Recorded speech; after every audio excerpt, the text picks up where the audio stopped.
Mr. President, it's been well over a decade since the term cryptocurrency entered our lexicon. Like many innovations, cryptocurrencies were at first seen as a novelty, something used by few and understood by even fewer. But that changed quickly. More people began using and purchasing digital assets. Innovation took place, and crypto demonstrated its staying power. Mr. President, stable coins are an important part of the crypto ecosystem.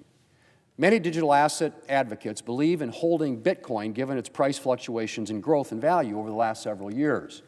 Stable coins, however, have a value that's pegged to an asset, usually the U.S. dollar. They offer the speed and security of the blockchain with the stability and usability of a dollar bill. And they're a business and consumer-friendly way of making payments. Mr. President, hundreds of billions of dollars of stable coins are in circulation today. The vast majority are dollar-denominated. But in the United States, stable coins have operated in a legal gray zone. Stablecoin issuers trying to follow the rules can't be sure what rules to follow. The Biden administration chose to regulate crypto companies by arbitrary enforcement measures. Regulators filed numerous lawsuits against crypto firms, and these hostile actions led a number of U.S.-based companies to consider moving out of the United States altogether.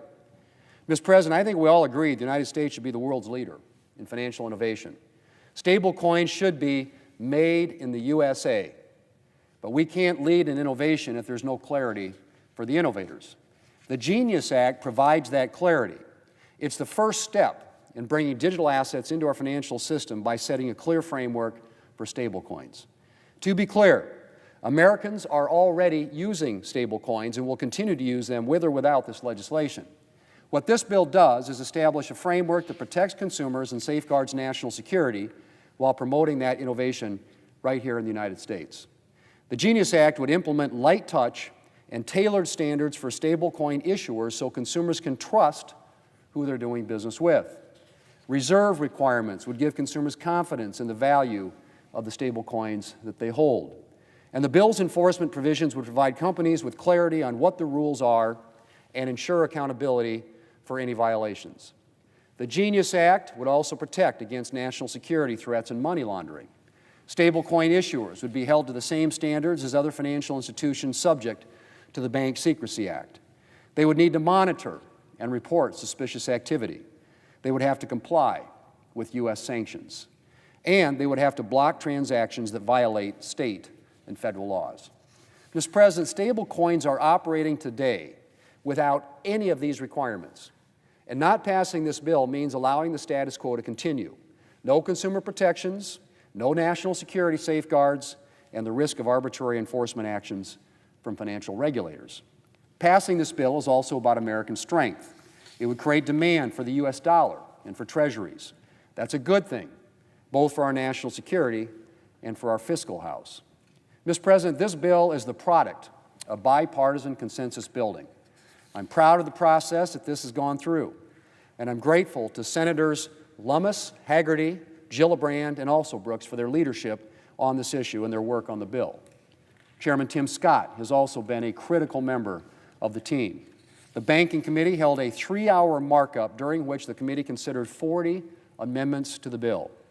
That bill was reported out by a vote of 18-6, with 5 Democrats supporting it.